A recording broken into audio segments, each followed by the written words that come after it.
Good morning, everybody, especially those who it is morning for. It's some of you are joining us from different parts of the world. I love that. And so it's probably not morning for you. Let's see. Let me find my other.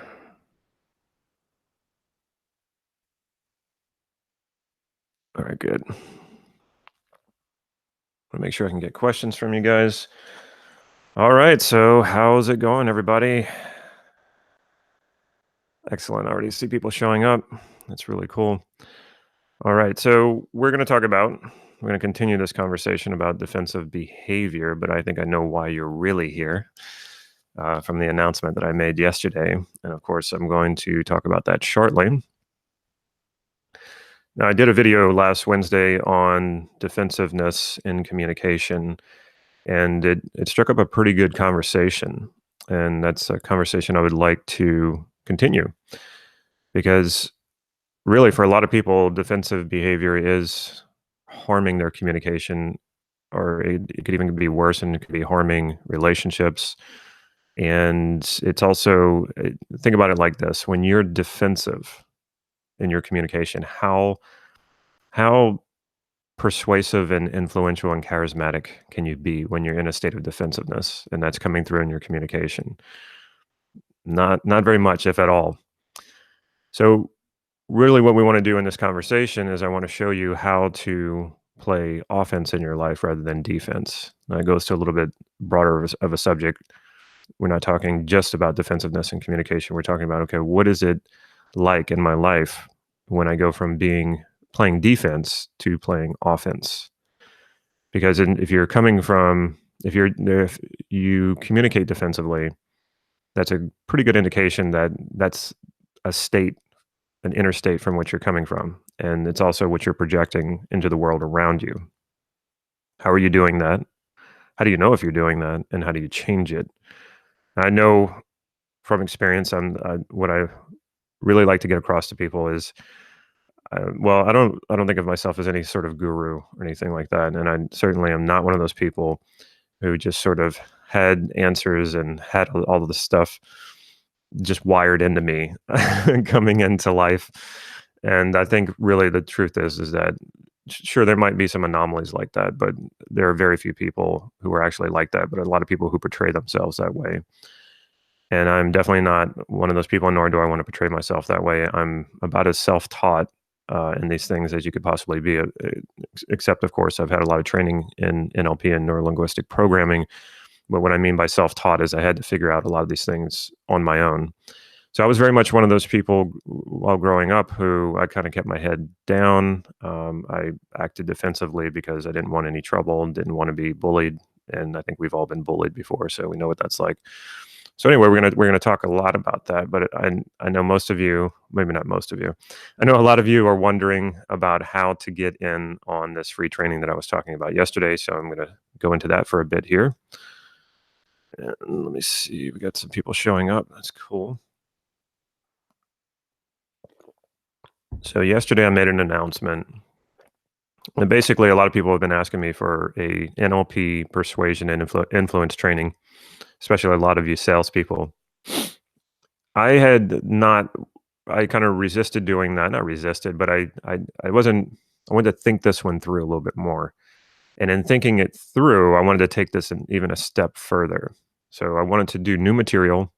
I wanted to teach things that weren't really being taught, but things that I was doing that I hadn't really stepped back and looked at as a model that I could teach. And so I started to do that, and I've actually been playing around with this for years. And I thought, wouldn't it be great if I could get a lot of feedback from a lot of people? And how would I do that? So I'm doing something that I've never done before, and I'm really excited about it. I'm actually a little nervous about it because I don't know how this is going to go. I mean, I know how because I have it all planned out, but how it's actually going to happen because I've never done something like this before. So Tuesday, Wednesday, and Thursday, that's this Tuesday, Wednesday, and Thursday, I'm going to be teaching this live. I'm going to be teaching a live persuasion and influence course called Secrets of Persuading and Influencing at the Identity Level. And you can sit in on this live for free because I want your feedback on this. I want to make sure that this is the training that you want. I want to make sure that this is the training that, when it comes to persuading and influencing, this is the training that solves your problems, that gets you from um, a state of desire, as we say in NLP, to your outcome state, the state that you want, the state of fulfillment, the state of getting the outcome that you want. So uh, I want you to show up because I want to know what you think. I want to ask you questions at the end of each training. And basically, I'm going to use your answers to fill in the rest of the training. So it's not quite complete. And the good thing is you get to sit on the training for free, and we'll see how this goes. Like I said, I've never done this before, and but I feel like I can create a much better training with getting direct feedback from you before it's complete. And then, of course, I'll complete the training. So anyway, if you want in on this, and it is a one-time thing, and I'm not going to be doing this week after week or month after month. This is going to be a one-time thing. There is a link in the description, whether you're on Facebook or YouTube. You should see a link in the description of this video, and you just click on that. It'll bring you to the opt-in page, and it'll give you all the information you need. Of course, we'll send you an email too to make sure that you have all the right instructions so you can show up on time. So I know a lot of you are coming from different time zones. I'm in California, and anytime I reference time, because I already started getting questions about what time is this. Anytime I reference time, just know that it's California time. It's Pacific Standard Time. So this will be Tuesday, Wednesday, and Thursday night, all at 6 p.m. The training will last between, I would say it's going to be about an hour, but I want your feedback. So after the training, I will want to ask you questions, and you don't have to come on live. You can just text your questions in. But if you're willing to come on and talk, that'd be great too. We can do like I wouldn't say a hot seat, because I would be in the hot seat because you're giving me feedback on my training. So, but we'll talk about it. And like I said, I want to fill in these gaps. And I intentionally have not completed the training because I want your input on this. So I'm really excited about this. I hope you're excited about it. Like I said, I've never done this before. And sales and not sales. Persuasion and influence is such a critical part of communication. A lot of people might be listening to this or watching this and saying, well, I don't really need to know how to do that. I'm not in sales. Yes, you do. The single most common thing that all successful people have in common is the ability to communicate well, more specifically to communicate with persuasively, because and not all successful people are in direct sales, but this is about winning people over. This is about getting trust from people. You're basically always selling trust. Your people's trust in you. You're always selling that. It doesn't matter if you work a job where you never deal with the public. You still had to get the job. You still have people you have to work with. You're always selling people's trust in you. And the more you do this, the more you're able to do this, the more you will be able to get what you want. And this is not like a salesy thing, like I get from people what I want. No, this is about this is about coming to common ground. This is about building a bridge with people. So everybody's in sales, whether you realize it or not, and everybody needs to learn how to persuade better. And it's just part of fulfilling your potential. It's one of those things that the better you get at it, the more you will get out of life. All right, that's the commercial there.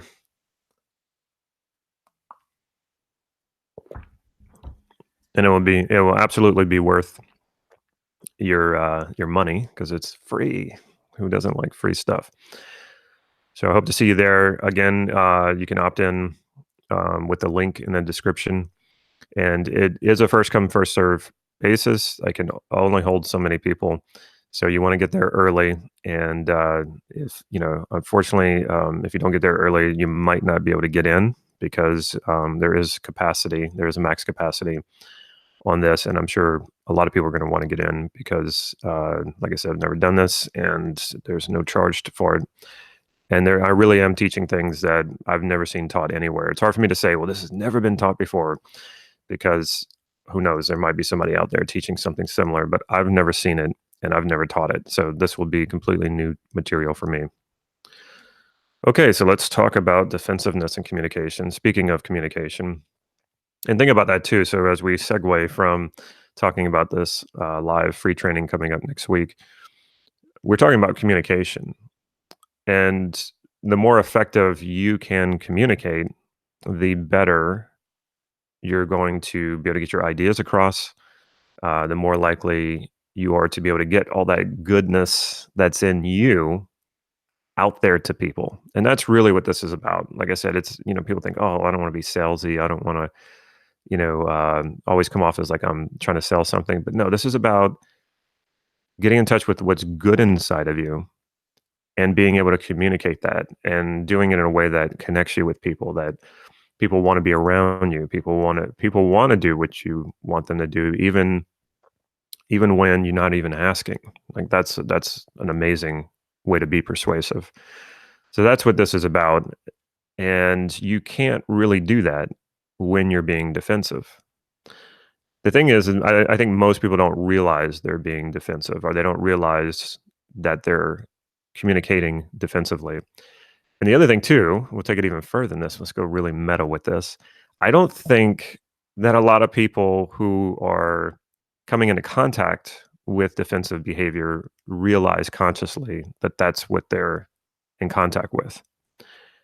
And what's the problem with that is that then that it still triggers their behavior without them realizing it. And so in the video that I released on Wednesday, I talked about when I had flown into Zurich on my way to Budapest, an incident with a customs official where this woman, who I am sure was as innocent as could possibly be, I don't believe she had anything to hide. I don't believe she was trying to do anything illegally. She was there with her son, and she got triggered. Her behavior got triggered. She went into a defensive mode, and it seemed to also trigger the customs official to act even more bullish. She came off as bullish at first, and a lot of times I found either when you're talking to law enforcement, if you get pulled over for a ticket, or you're talking to any sort of official, they often want to come off aggressively at first to sort of test if you are hiding something.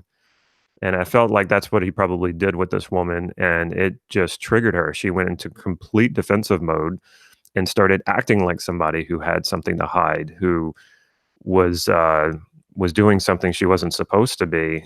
But this is the thing. I mean, she probably wasn't aware of it. It was just a trigger. And so we're doing this a lot in communication. We're getting triggered, or people are purposefully putting us in a defensive mode. And this makes us a lot of times easier to manipulate or exploit if they're able to put us into a place where we're defending ourselves. Now, this is the way that I see defensiveness and communication. And like I said, a lot of times this is a ping pong thing going on that between unconscious minds. You act defensively, the other person, when you act defensively unconsciously, the other person acts aggressively unconsciously, and then you have this thing going back and forth. And then when it's over, you're like, what the hell just happened? I've experienced that in my life, and I'm sure you have. And then I'm sure, many times you've been in a conscious tangle like that with someone. What was interesting is that some people who responded to the video said, well, I don't see defensiveness and communication that way. I see it differently. And there was a guy who made a really good point. I'm assuming it was a guy. Maybe it was a woman, but somebody who had comment on the video and said, well, I see defensiveness and communication this way. And I wish I could remember the examples, but the examples were really about, to me, they sounded very passive aggressive. And so I was like, oh, that's interesting. I didn't really think about it for this particular video, but yes, passive aggressiveness is definitely coming from a defensive state. And that's not good either. The passive aggressiveness, though, is a little more thought out and a little more methodical and a little more manipulative. But if you think about, where does that passive aggressive behavior come from? Well, it comes from a place of defensiveness. Like I want to, in the way that this person was using the examples, sure, there could be passive aggressive behavior that's not coming from a defensive state. I think that's possible, but the examples he was giving was more like, oh yeah, I could see how that would be coming from a defensive state. So it was things like, somebody sort of questioning you about something, um, about work or something like that. And your answer is to say, well, something, kind of like a smart ass, like, well, I'm the only one who does any work around here. And so putting the other person on the defensive, um, that is passive aggressive, and that's passive aggressive coming from a defensive state. And so what I would then ask myself, because it's you're defending something when you're coming off passive aggressively that way. What are you defending? I think that's the question that really needs to be asked when people are defensive in their communication. What do you feel like you're defending? And I'll give people a moment to think about that, because I think that's really the key to this.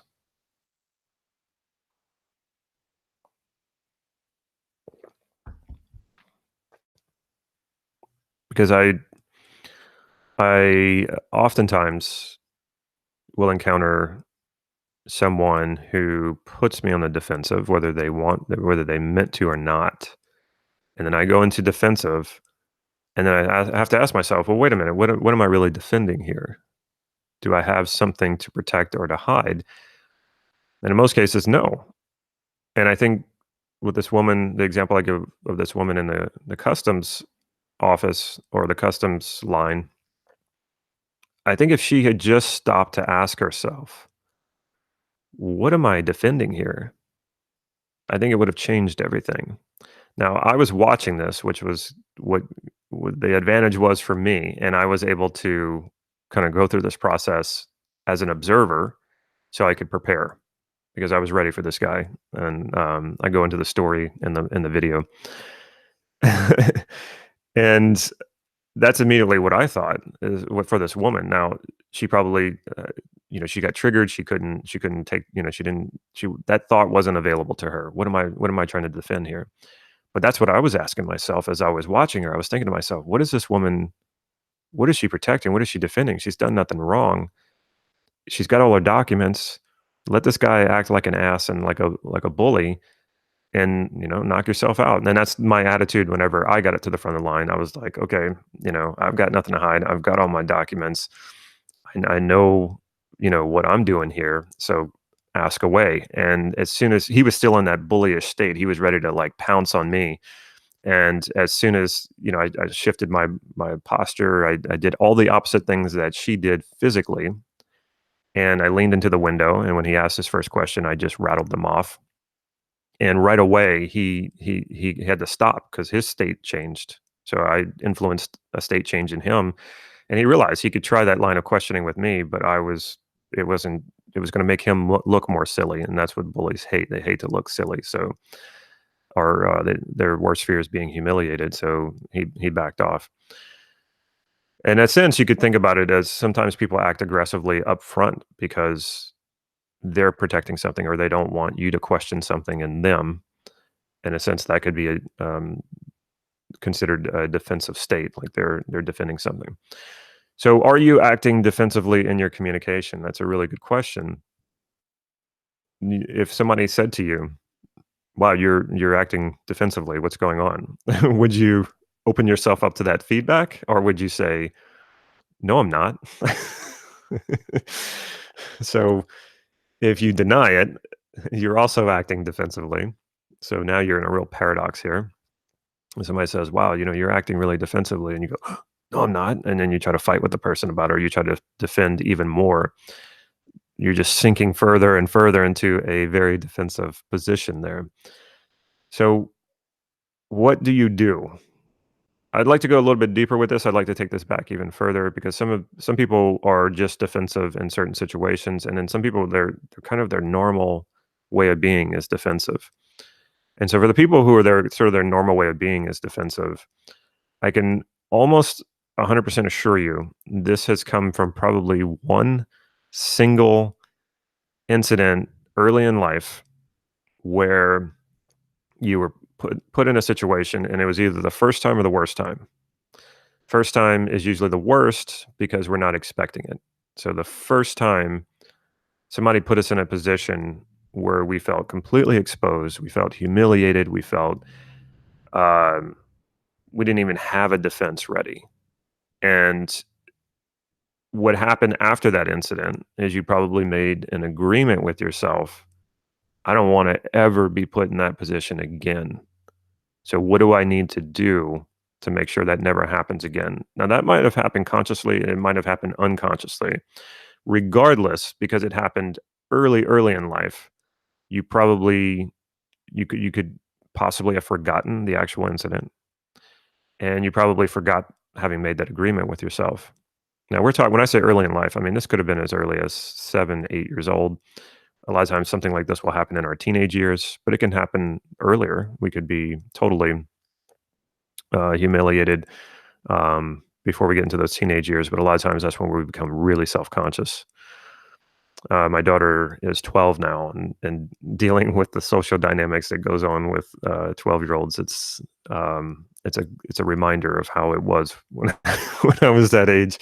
And everybody's just so self-conscious, and at that age they're very self-conscious because they're sort of lacking in a sense of self. They're developing that, they're creating that and cultivating that, and at the same time they're very, very much aware of everybody watching them, looking at them. So, like I said, this is probably a very early agreement you made with yourself to never be put in a situation like that again, where you could be humiliated or exposed in some way. And so, from that point on, you made this agreement with yourself to defend yourself, to be defensive. I know for myself, I remember hitting a certain age, and it just seemed like the world got a little more hostile around me. And that's just because as you get older, then the other boys, I guess, who were maybe a year or two older than you, they start to look more like men, and they start to become more aggressive. Those hormones are going, and you come into contact with a few of those, and you're like, you're still in the unbaked cookie dough mode where you're like, you haven't reached that point yet, and they're acting like this, and it feels very aggressive. And so I was like, whoa, I don't want any part of that trouble. I don't want to get beat up. I don't want to be bullied. And so I was very much like a person who just kind of kept to myself. I was very reserved and shy. And I still to this day consider myself an introvert. And people might say, well, how can that be? You do all this video, and you teach to groups and everything. It's a completely different animal. At the end of the day, I'm most comfortable on my couch with a glass of red wine and a close friend or my girlfriend or someone like that. That's like ideal for me. I'm not a big party guy or someone who hangs out in large crowds a lot.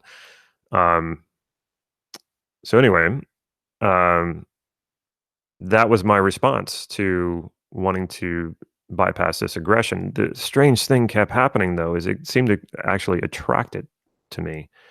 I remember getting into these situations in high school or even junior high where someone just out of the blue started bullying me or acting aggressively with me. And I was just like, what is going on? I know I work really hard to not piss anybody off, to not get in anybody's way. How does this even happen? Not realizing that it was actually my defensive way of being was actually inviting it.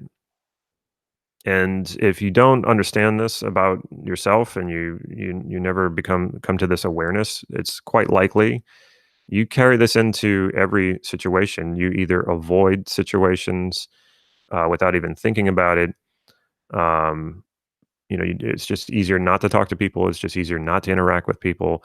And then you wonder why you don't have as many friends as you would like, or you wonder why you don't get invited to parties, or you wonder why you just weren't considered, you were overlooked. And that was probably my biggest thing when I was growing up, is I felt so overlooked. Well, it, I had to take responsibility for that.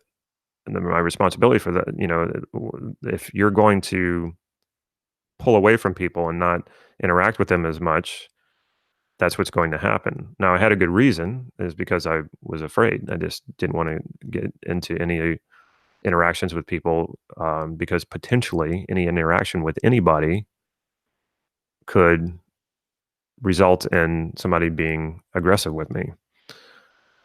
So later, years later, whenever, do NLP training and you start bringing your mind to all to the awareness of all these things that you do that are holding you back, I came to that awareness of being defensive in my communication.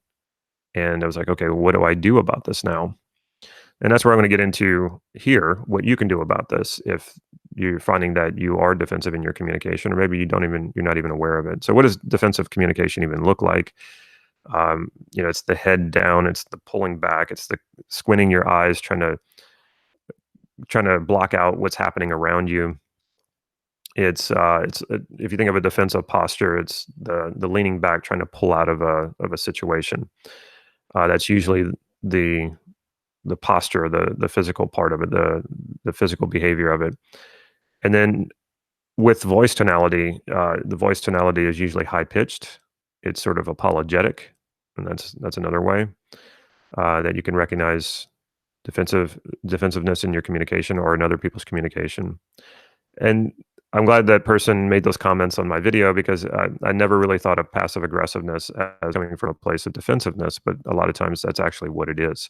So recognizing when you're acting passive aggressively, or you're expecting someone, you're anticipating someone to be sort of aggressive, even if they're not, and you say something that puts them on the defensive. And I talk about this in the previous video, is that people often use putting you in a defensive place as a tactic to, get you to step back, to get you to come from that defensive place. Because when you come from a place of being defensive, you automatically look guilty. You look like you're wrong no matter what. You could be absolutely fine. You didn't do anything wrong. But if you're coming from a place of being defensive, it just looks like you're wrong. So if other people are observing, and they're just going to assume that you are, like I mentioned the example with the woman in the customs office or the customs line. If anybody had been observing that and couldn't hear what was going on, and were watching it from a distance, they would have probably assumed she had done something wrong just by her behavior. So defensiveness in your communication just makes you look like you're either not telling the truth or you're wrong about something, and that's not a good place to be. So let's say you're noticing, you're listening to me here, so that my voice stays in your mind and in your head. And the next time you're in a situation like that, you start realizing, or you start asking yourself, am I being defensive right now? Now that can make you incredibly self-conscious. So that that might make you feel even more defensive. So that can happen. It's a necessary step. So know that that's likely to happen if you're asking yourself that question, am I being defensive, and you're doing this in the moment. And bring your awareness to this. Okay, is this what I'm doing? Am I giving off these defensive vibes? Am I coming from a defensive state? So bringing your awareness to it is the first step. And like I said, it could make you a little more self-conscious, but if you just stick with this, it will pass, it will fade. And you just want to observe yourself, observe what's going on here, observe that defensiveness that's in you. And when you're able to do that, it's like a sort of, I don't want to say a disconnect, like you're disconnecting from the situation, because that's not going to serve you if you disconnect from it. But if you can sort of witness the defensive behavior coming out in you without pushing it away, it'll kind of create a sort of disconnect, because who's witnessing the defensive behavior? And you can get really philosophical about that, but we're not going to do that right now. And then on observing it, you can then go to a state of curiosity. And that's a wonderful state to be in. It's a very resourceful state. So from defensive to curious. I just think now, times when you have been defensive, if you could have shifted from being defensive to curious, how would that have changed the situation that you were in? It would have changed it quite a bit. And I'm not saying that curious is the resource or the state that would serve you most in that situation. We don't know, because every situation's different. But from curiosity, you can really go anywhere. That state of curiosity, the reason why it's so resourceful is because it's so open.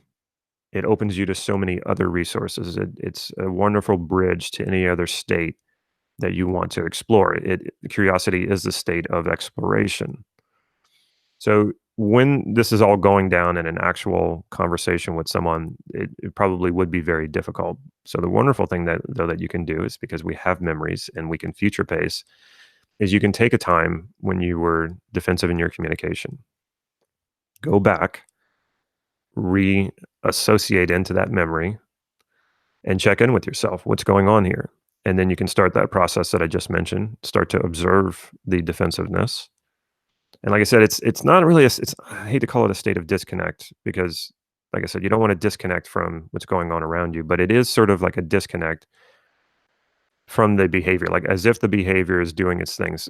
That's a lot of times when we have problem situations or stuck situations, we feel like it's sort of happening and we have no control over it.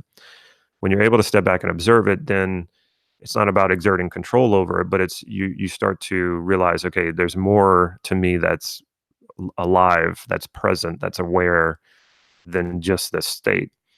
So it is sort of a disconnect. It's a distancing, maybe. That's the best way to say it. And then you can go, okay, well, yeah, that's interesting. And then go into a state of curiosity. And you can do all of this with a past memory. So associate, observe the defensiveness, get curious about it, and then ask yourself, what would I do? What would serve me best in this situation, even though it's already passed? What would have served me best? So from that state of curiosity, you're exploring what would have served you best here. What state would have served you best here? And what type of communication would have served you best in this situation? And then once you have that, then you can future pace this. The next time I'm in a similar situation, this is the movie that's going to guide my behavior. This new movie that's going to show me how I want to act. And that's the problem a lot of times when that's the problem with having problems, is we don't have a vision beyond the problem. We don't have a vision of what we want on the other side of the problem. So it's hard to move in that direction. We're only focused on the problem. So if you're only focused on, oh my God, I know I'm being defensive and I don't know what to do. What do I do? What do I do? Then you're just, you're stuck on the problem. But if you have a vision and you already have the vision created, that makes it a lot easier too, of how you want to be in a situation like that, then it's much easier. And especially if you make that vision of you acting the way that you want to act in a future situation, if you make that big, bright, colorful, vivid, and you disconnect from, you disassociate from it. So you want to see this as you're watching a movie of yourself behaving this way. Now, some people might say, well, isn't it stronger if I'm associated? Yes, the feelings are stronger, but if you stay associated into something you're future pacing, you can actually give yourself the feeling that it's already happened, which will take away the motivation to move toward that, move toward becoming that. So you can associate when you're creating the movie, that's fine. Disassociate when you're done. And so you're seeing this movie of who you want to be in those situations. And that's your vision, that's your guide, that's your light that will shine the way the next time you're in a situation like that. I hope that excites you, because that took me a long time to learn that. And I'm just like giving it away right here. And you can use that in any sort of future pace.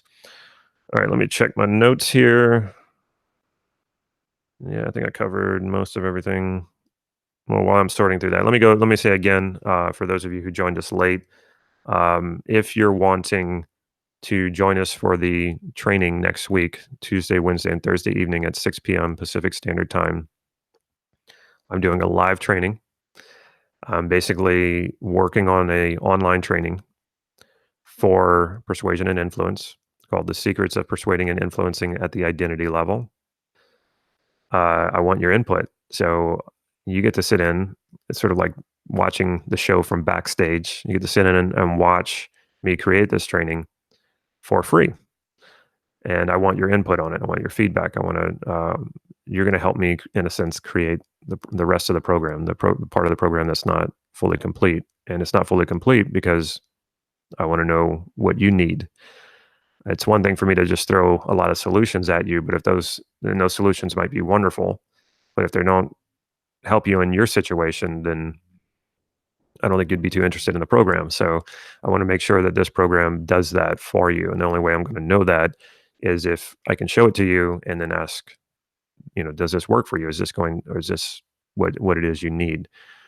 And everybody needs more persuasion and influence, or the ability to persuade and influence. It's just one of those critical parts of being a better communicator. And I put this out on Facebook and Instagram, a post that basically said, and I think I'm quoting myself correctly, there is no problem that cannot be solved by communication and education. Think about that.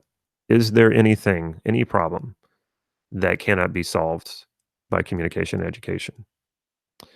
I don't believe so. I think all problems can be solved by communication and education. And when it comes to persuasion and influence, that is definitely communication. It's effective communication. And if you're doing it really well, it's also education. The best salespeople know that part of persuading and influencing and closing sales is educating as well. There's an educational aspect to it because when people learn something from you, they feel uplifted, and that becomes very persuasive. So I hope you're learning something from me right now. Anyway, the link is in the description. Yeah, you can just click the link in that description and you'll see it says Secrets of Persuading and Influencing. You can opt into it. You will go directly to a page that gives you some information about it. You also get some emails to make sure that you have all the instructions for it. So 6 p.m. Tuesday night, Wednesday night, and Thursday night, Pacific Standard Time. It is new material every night. So I'm not repeating the same thing all 3 nights. It's going to be new stuff. It's basically 3 parts. So join us for that, and yeah, it'll be a lot of fun. Like I said, I've never done this before, so it's gonna be really cool to see how this goes. All right, let me see if I have any questions here.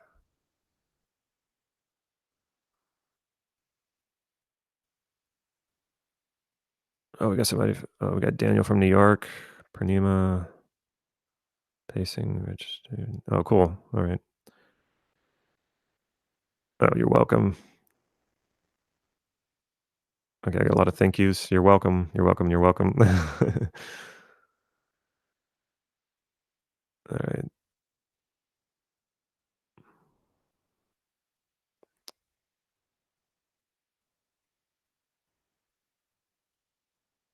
Beliefs that's attached to our identity. Not sure what you're meaning by that, Richard, but um, yeah, a few people have mentioned identity. I'm not sure if you're referring to the training that I'm talking about, which is identity level persuasion and influence, or um, the defensiveness in communication. Defensiveness in communication can be an identity level problem or issue, but it can be on the surface too. I mean, it can just be somebody's acting aggressively against you, so of course you become defensive. That's just easy. Now, for the training, yes, what I found a lot of training on influence and persuasion and sales works a lot on sort of a behavioral level and not an identity level. It's sort of like the pleasure and pain thing. You've heard that before. People only make decisions based on something giving them more pleasure or avoiding pain. And that's true universally. But what I find in a lot of persuasion and influence, it's more on the surface level of pleasure and pain. But what if you could influence someone at the identity level? For example, when we talk about identity, we're also talking about self-esteem. It's so funny. People don't like to use that word. Uh, no, people might come to me and say, "Yeah, I have self-worth issues," but they will never say they have low self-esteem. It's the strangest thing.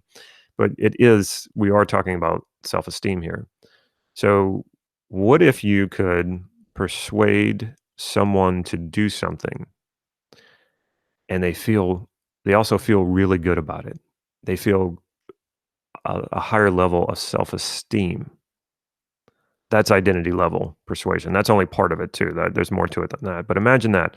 Not only do people you're able to influence people to do things, they feel really good about themselves when they do it. That's pretty amazing. I mean, do you think you're gonna have buyer's remorse when you sell something to someone and buying it makes them feel really good about themselves? Probably not. I mean, there's always gonna be exceptions, but, that's what's exciting about this training to me is that I don't know anyone who's really doing this on the identity level. And so some of you might be thinking, because I know some of you are in my Transforming Yourself program, you might be thinking, does this is this part of it? Is this am I taking some from that? Absolutely.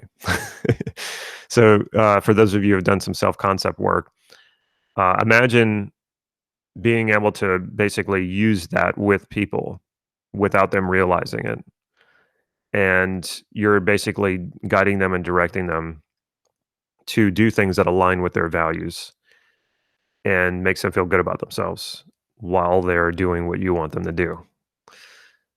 Again, when we talk about sales and persuasion, for some people, sales is a dirty word.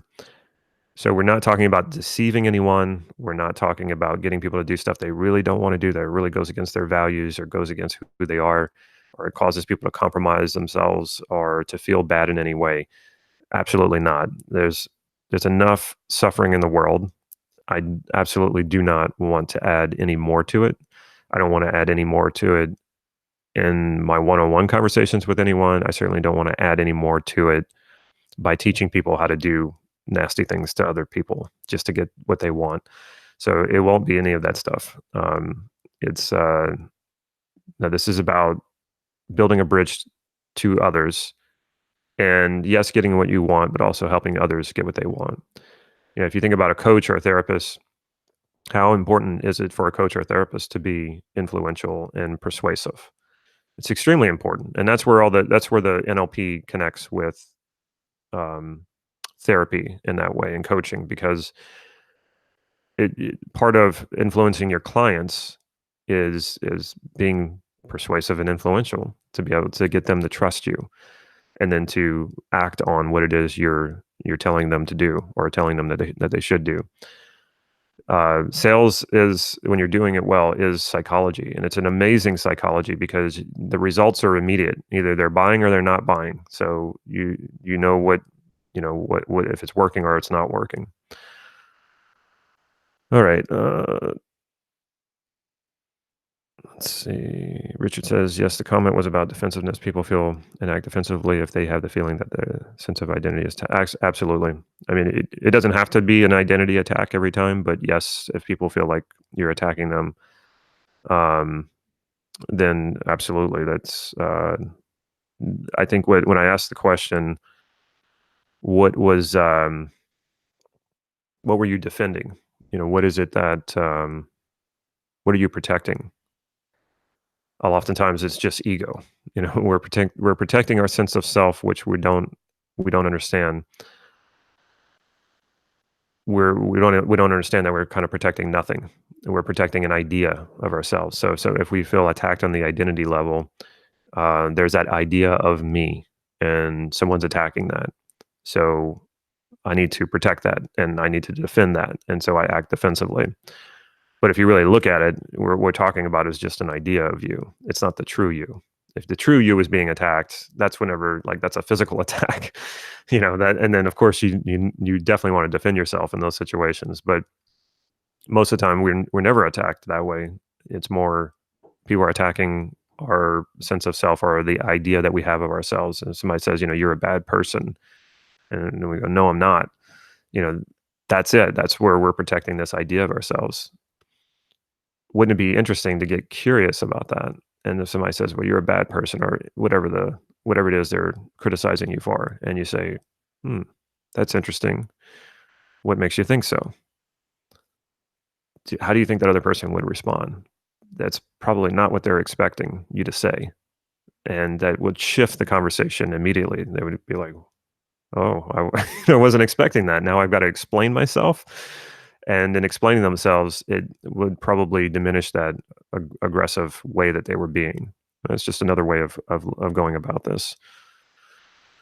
Okay. Cognitive dissonance to justify the belief that is attacked. Sure. All right. Lara says, when I get an immediate meanness without triggers I'm aware of, I wonder about past lives. It sort of helps. Well, I mean, you don't even have to go into past lives, just go into your past life when that something like that would have been triggered you to make that agreement, like I was explaining, make that agreement with yourself. Okay, I never want to be in a situation like that again. So I'm going to make sure that I set myself up to never be in that situation. Okay. Yes, matching body language really helps, definitely. Okay. Any more questions before I sign off here? I'll stay on for a few more minutes. I'll go over that process again. So the easiest thing to do is to think of past times when you were defensive or you might have been defensive. That's going to be the easiest to work with. It's hard to work with people. It's hard to work on this on yourself when you're in the middle of these situations because you're already in a defensive state. Now you're like, okay, I got to get to this other place. So go to a past time that, especially if you go with the worst one, because that's usually where it started, the worst or the first. And just go into that and say, okay, I'm going to observe this behavior. Just observing it puts you into a more resourceful place. It's a good transition. And then get curious about it. Oh, that's interesting that I'm behaving this way.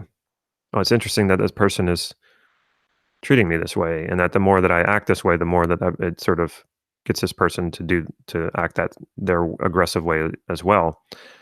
And then continuing to get more curious about this and exploring this. What would it be like if I did this or I did that? What would be an interesting place for me to take this? What would be an interesting response for myself instead of a reactive response, more a thought out response? And then you can pretty much redo this movie of what happened. Now, I'm not trying. I wouldn't suggest that you deceive yourself and pretending like what actually happened didn't happen and that this new movie happened. No, we don't want to do that. We want to be able to recover that old information. We don't want to become delusional. And then say, okay, going forward now in future situations, this is the way I would like to respond to this situation. This is the state that I would like to be in when somebody approaches me this way. And then watch that movie of yourself of how you want to be in the future. And it's best to do this with as many contexts as you feel like you may be put in the situation. This is very powerful. Let's see.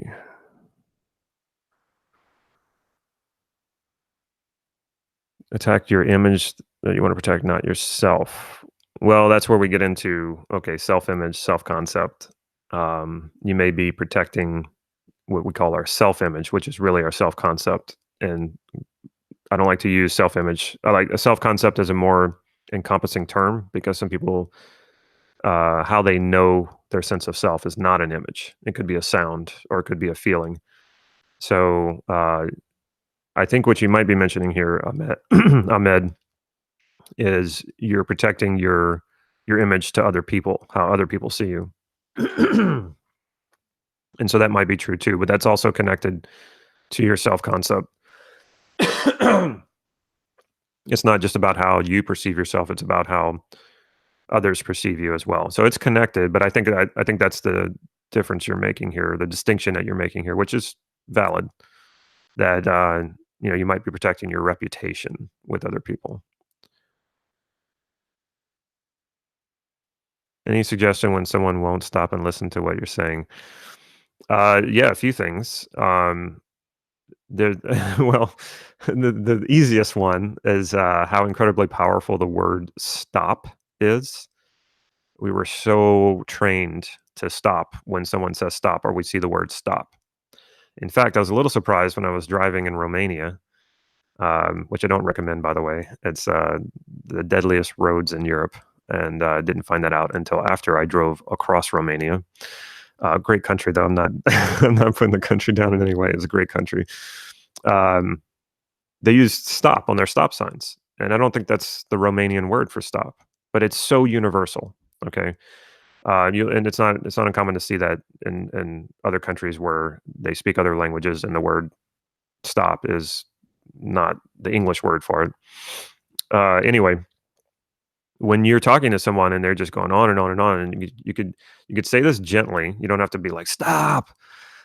You can just say, would you just stop for a moment?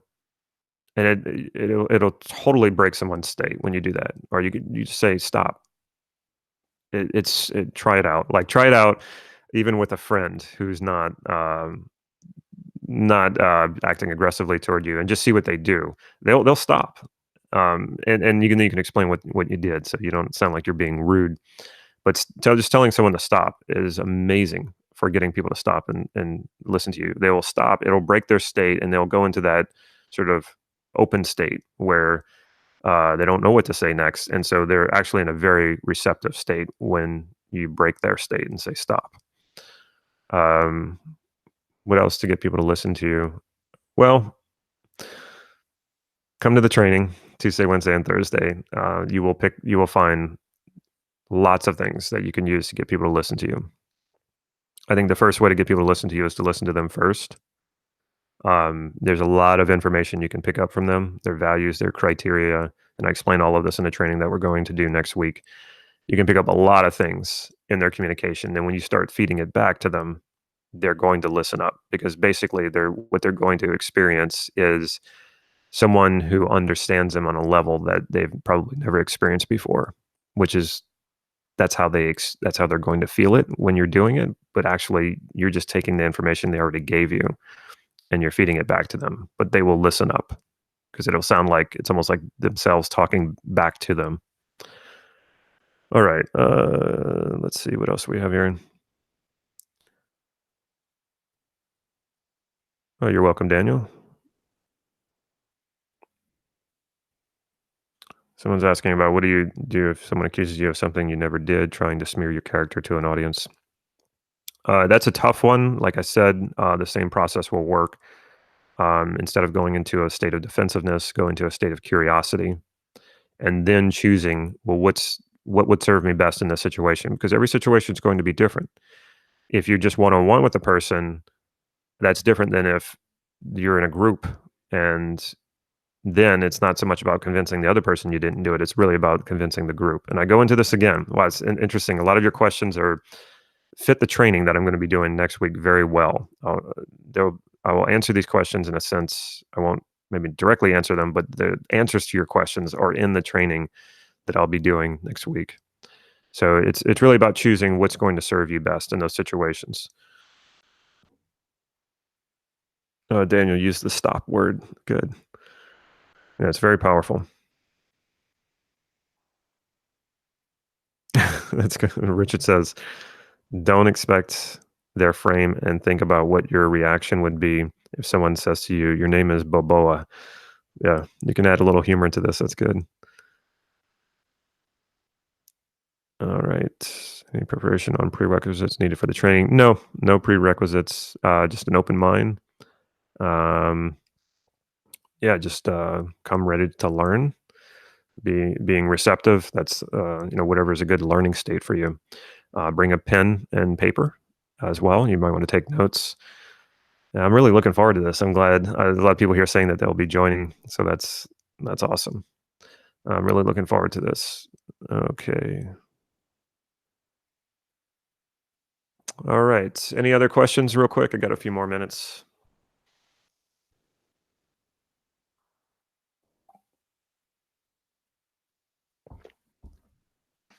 When your job is at risk and you have to defend it immediately. So like I said,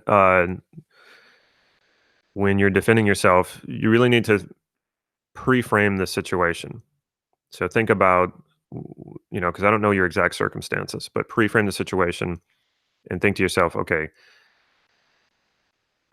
if I'm having to defend my job, what is going to serve me best in this situation? So just know that acting defensively is not, if it's going to make you look like you're wrong, first of all, and it's also going to disconnect you from your resources.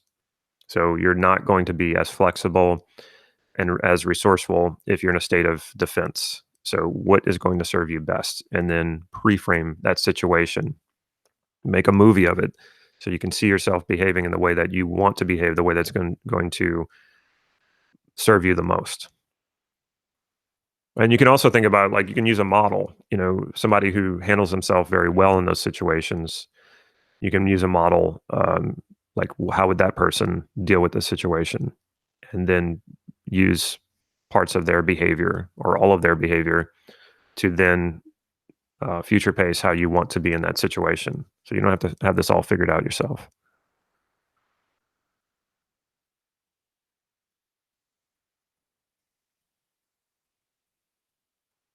I'm not sure if you're asking a question or that's a statement. Defensiveness, communication, and coaching session with my clients.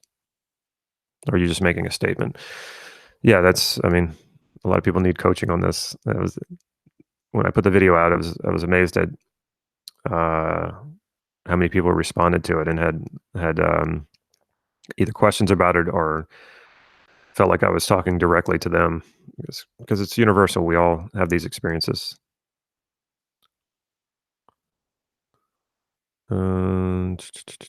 Let's see.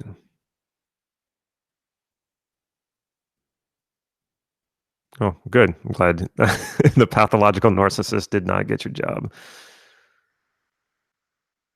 So, okay, I guess you are asking a question. I'm not quite clear what the question is. I mean, when you're coaching someone, people are getting defensive. I think that might be what you're asking. And of course, that can happen. And that's where, okay, I think I'm right here. That's where your rapport skills come in. That's where you need to win the trust of your client. And that's also where persuasion and influence skills come in. So, rapport is important. And I'm not teaching rapport in this training next week because I feel like that's been done many times over. I've done videos on it. Um, that's that's NLP 101 is teaching rapport. So it's not because it's not important. That's not why I'm not teaching it in this training next week. I'm not teaching it because you've probably heard it before. If you've taken a practitioner course, that's usually where you start is learning rapport. I have on my website calibration and sensory acuity and calibration training. It's an email training that you get. It's free. That's how you build rapport is by observing people more deeply. They're nonverbals. So I do mention this in the training, but like I said, I mean, you can find how to build rapport and it's out there already. And what I wanted to do is add something new to persuasion and influence that nobody's talking about. So I'm focusing more on that. So anyway, this is where persuasion and influence would serve you very much, Ahmed. If you're dealing with clients who are being defensive with you, it's because you're not winning their trust. You need to make them feel comfortable. You need to build that rapport with them. You need to observe them more deeply and understand where they're coming from and be the part or the piece that you can add to their life, or at least in the session, that makes them feel comfortable and makes them able to open up to you and trust your direction. So I cover this in the training. All right, so I'm gonna sign off. Oh, I'll get notified. Okay, yeah. Well, you can and opt in for the training and attend the training. Somebody's mentioning subscribing and opting in, and yeah, definitely subscribe and hit the bell. Also, get on my email list so that you can know when you can be notified when new videos are coming out, or also when I'm putting things out there like this. I think email is probably the best way. People still use email. All right, it's after 9 my time. I need to go. Thank you so much for sitting in on this, and I wish you a wonderful weekend. And I know a lot of you practice Easter, and it's Easter weekend, so happy Easter to all of you who practice. And then I know Orthodox Easter is next week, so happy Easter to all of you as well. Take care, everybody.